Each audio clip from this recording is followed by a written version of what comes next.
Assalamualaikum warahmatullahi.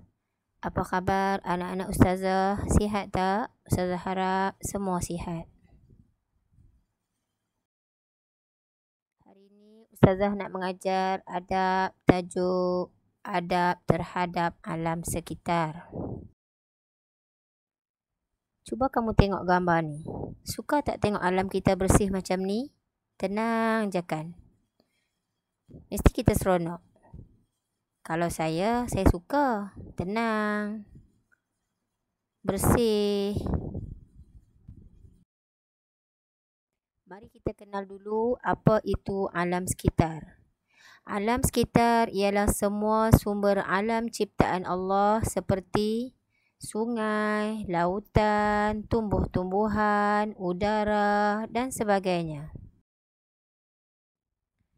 Semua sumber alam perlu dipelihara supaya hidup manusia juga terpelihara.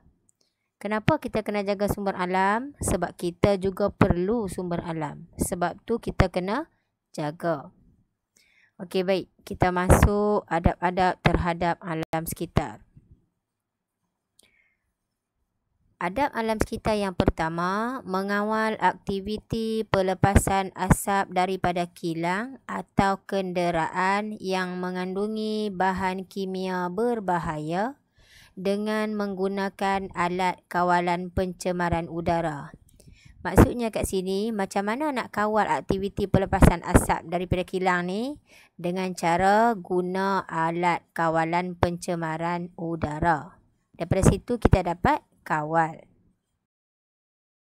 Okey, adab yang kedua, menguruskan aktiviti pembuangan sampah, sisa toksik dan pepejal secara sistematik dan terkawal dengan adanya pungutan sampah dan sisa bahan kimia secara berkala. Maksudnya kat sini, buang sampah atau bahan toksik, sisa toksik atau pepejal mesti ada jadual yang tertentu. Mesti ada jadual dia. Tengok yang ketiga, mengawal aktiviti penebangan pokok supaya dilakukan secara terancang dan terkawal. Ialah pokok-pokok yang ditanam bukan boleh suka hati kita nak tebang, bukan boleh suka hati kita nak potong atau kita nak musnahkan, sebab semua hutan-hutan tu telah dirancang untuk buat apa? Untuk buat hutan simpan ke? Untuk apa-apa je lah. Semua tu ada sebab ditanam. Bukan saja-saja. Kalau kita tebang habis semua, dia telah merosakkan alam sekitar. Okey, kita tengok kepentingan adab terhadap alam sekitar. Kenapa penting sangat kita jaga alam sekitar ni? Kenapa penting sangat kita beradab terhadap alam sekitar? Yang pertama, dapat menikmati udara segar. Bila kita jaga alam sekitar, kita pun dapat menikmati udara yang segar. Okey, tengok yang kedua, menjamin kesejahteraan dan kesihatan. Ialah udara segar, kita pun dapat sihat, sejahtera.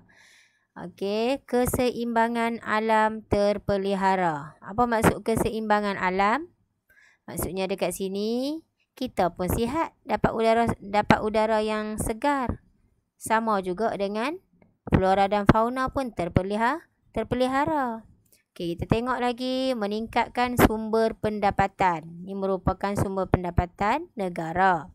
Dan akhir sekali, habitat flora dan fauna kekal terpelihara.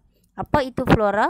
Flora ialah tumbuh-tumbuhan. Fauna ialah haiwan. Kalau kita tak beradab dengan alam sekitar, apa akan jadi? Yang pertama, ketidakstabilan alam. Yang kedua, pencemaran udara. Yang ketiga, pencemaran air. Dah buang sisa toksik semua dalam sungai, berlakulah pencemaran air. Kalau pencemaran udara, macam kita melepaskan asap kilang macam tu. Okey, dan yang keempat, kepupusan habitat dan hidupan. Bila kita dah tebang pokok, habis semua tempat-tempat hidupan di dalam hutan. Kita buang sisa toksik dalam sungai, habis ikan-ikan pun mati. Dan tengok yang kelima, pendapatan penduduk terjejas. Dan akhir sekali, hakisan tanah. Bila tanah tu dah kosong, bukit-bukit jadi gondol. Bila hujan, dia akan jadi tanah mudah runtuh. Terima kasih. Jumpa lagi.